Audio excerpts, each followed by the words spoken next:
introduction. In today's emotionally allergic culture, the moment you set a boundary or speak with clarity, someone will call it aggression. Especially if they've got a crystal in one hand and a superiority complex in the other. This isn't about one person. It's about a pattern where manipulation wears mala beads and ego hides behind affirmations. Where clarity is punished and spiritual language becomes the costume for emotional immaturity. Spoiler. Just because someone says namaste doesn't mean they're not trying to control you. Deeper section 1. The boundary that broke the illusion.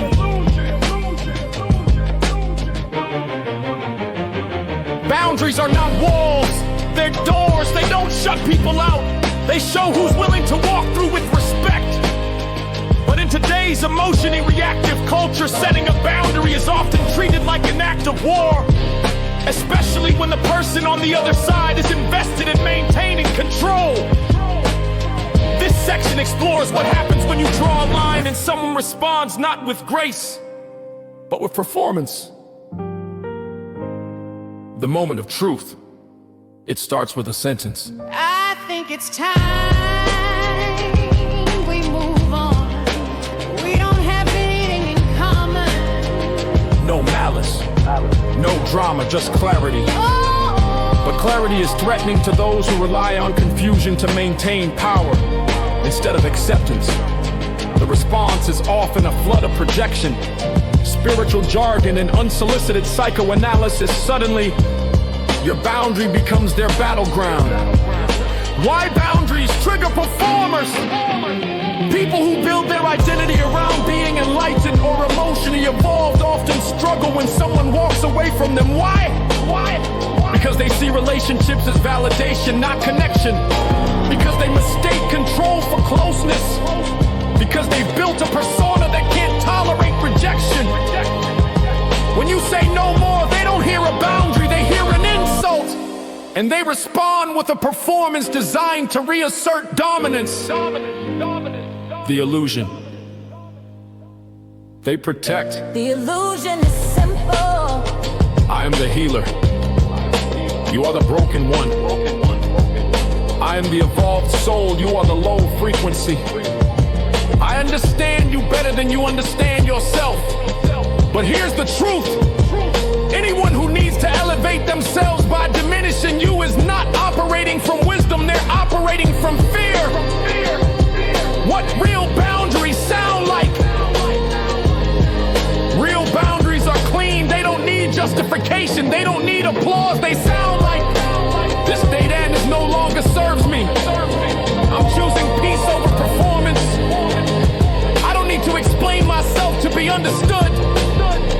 And when someone responds with rage, guilt-tripping, or spiritual superiority, they're revealing their dependency on your presence, not their respect for your person. Closing reflection. The boundary isn't the problem. The illusion it breaks. That's what hurts. But breaking illusions is how truth enters. And truth doesn't need permission. Deeper section 2. The rise of the spiritual performer. There's a new kind of performance happening in emotional spaces, not on stage, but in conversation. It's the rise of the spiritual performer. Someone who cloaks their ego in enlightenment, their insecurity and empathy, and their need for control and cosmic vocabulary. They don't seek connection. They seek elevation, and they use spiritual language to build a pedestal, not a bridge. This section exposes the pattern, the persona, and the power play behind the performance. The persona of the performer. They speak in affirmations. They quote frequencies. They name drop spiritual programs, levels, and certifications. They claim to have healed disorders, transcended trauma, and unlocked quantum realms. But beneath the surface, It's not wisdom, it's branding. They're not sharing, they're selling. They're not connecting, they're curating an image. The language of superiority. When challenged, the performer doesn't engage, they deflect. They don't say, I hear you. They say, you're projecting. They don't say, let's talk. They say, you're low vibration. They don't say, I disagree. They say, you're unhealed. This isn't dialogue, it's dominance disguised as depth. The illusion of expertise. Many spiritual performers claim to be experts in healing mental health, trauma, even physical illness. But they often lack credentials, experience, or accountability. Their expertise is self-declared and their authority is built on repetition, not results. They speak as if they've transcended suffering, but they react to critique like it's betrayal. They claim to be mirrors, but they only reflect what flatters them. Why this pattern persists? Because it works. In a world craving healing, people are drawn to confidence wrapped in compassion. But when that confidence becomes condescension, the damage is subtle and deep. Spiritual performers create environments where disagreement is pathologized, boundaries are seen as rejection, critique is labeled as toxicity, and anyone who walks away is accused of being unready, blocked, or fearful. The cost of the performance. Real healing requires humility. Real connection requires vulnerability. Real growth requires accountability. The spiritual performer offers none of these. They offer a script, and if you don't play your part, you're cast as the villain. Close a reflection. You don't need to speak in cosmic code to be wise. You don't need to claim mastery to be meaningful. You don't need to perform to be powerful. The rise of the spiritual performer is loud, but truth doesn't need volume, it needs clarity. Deeper section 3, when empathy becomes a weapon. Empathy is supposed to be a bridge, something that connects us, softens conflict, and opens space for understanding. But in the wrong hands, empathy becomes a tool of control, a velvet hammer, a way to dominate without raising a voice. This section explores how emotional language, when misused, can silence truth and distort power. The soft power play. It doesn't start with yelling. It starts with concern. I'm just trying to help. I care about you too much to stay silent. I feel your pain more than you do. But beneath the softness is a script. One where your boundaries are rewritten as wounds. One where your clarity is reframed as confusion. One where your truth is treated like a symptom. This isn't empathy, it's emotional theater. The manipulation of misunderstanding. When empathy is weaponized, it looks like over-identification. I know exactly what you're going through, even when they don't. Emotional hijacking. They make your pain about their reaction. False healing. They offer solutions you didn't ask for, then blame you for not accepting them. Gaslighting through compassion. You're just scared, you're not ready, you're projecting. It's not about helping you heal, it's about keeping you small. Why it's so hard to spot? Because it feels good at first. It feels like someone sees you. It feels like someone cares. But then you realize you're not being heard, you're being handled. Empathy becomes a performance, and you become the audience to someone else's emotional monologue. The cost of folk compassion. When empathy is used to control it, undermines your autonomy and validates your experience. Replaces dialogue with diagnosis, turns care into compliance. You're not allowed to disagree. You're not allowed to walk away. Because if you do, you're unhealed, blocked, or running from truth. The power of real empathy. Real empathy doesn't need to fix you. It doesn't need to label you. It doesn't need to be right. Real empathy listens. Real empathy respects boundaries. Real empathy knows when to step back. Close in reflection. Empathy is sacred, but when it's used to manipulate, it becomes a weapon. You don't owe anyone your vulnerability just because they speak softly. You don't have to accept help that feels like control. You don't have to stay in spaces that confuse care with compliance. Walk away. Not because you're broken, but because you're clear. Deeper section 4, the call to clarity.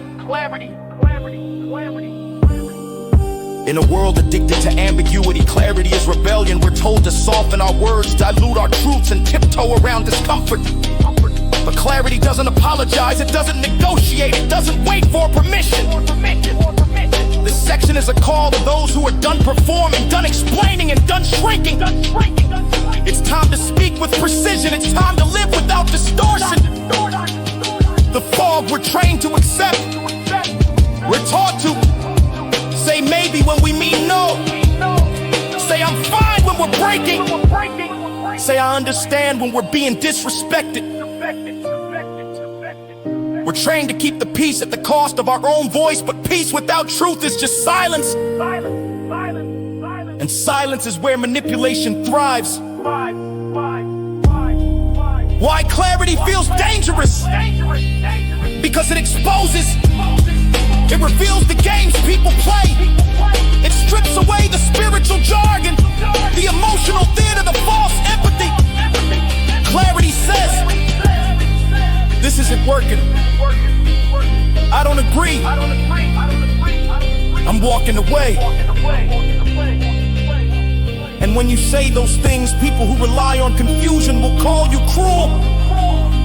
The fear of being misunderstood.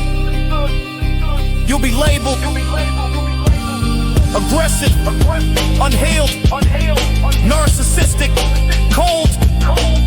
But those labels aren't reflections of you, they're reactions to your refusal to play along.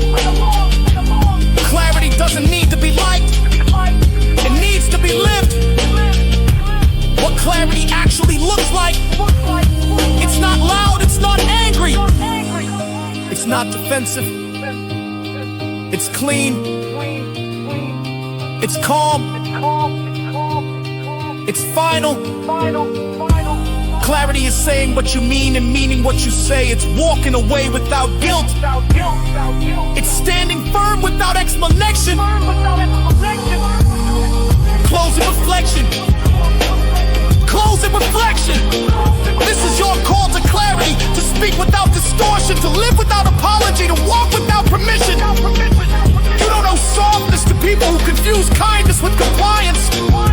You know explanations to people who twist your words. You don't know your presence to people who only value your silence. Clarity is your power. Use it. Deeper, finer note, own your frequency. You've spoken your truth, you've set your boundaries. You've walked away from performance, manipulation, and emotional theater. Now comes the final step, owning your frequency. Not adjusting it to fit someone else's comfort. Not dimming it to avoid conflict. Not outsourcing it for validation. This is where you stop explaining. This is where you start embodying what it means to own your frequency. Owning your frequency means you don't ask for permission to be clear. You don't wait for applause to be honest. You don't shrink to be accepted. It's not arrogance, it's alignment. It's not rebellion, it's resonance. You're not here to be digestible. You're here to be undeniable. The power of self-definition. When you own your frequency, you stop letting others define your worth. You stop letting labels shape your identity. You stop letting guilt rewrite your boundaries. You become the source, not the echo. You become the signal, not the noise. Letting go of the audience. You don't need to be understood by everyone.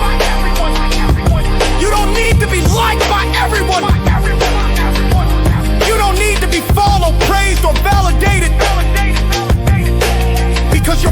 Prophecy isn't a performance, it's a presence. And the people who resonate with it will find you. The rest will fall away. Closing reflection. This is your final note, not a conclusion and ignition. You've seen the illusions. You've named the patterns. You've walked through the fog. Now you stand in your clarity. Now you walk in your truth. Now you own your frequency. No more shrinking. No more explaining. No more waiting. You are the vibration. You are the clarity.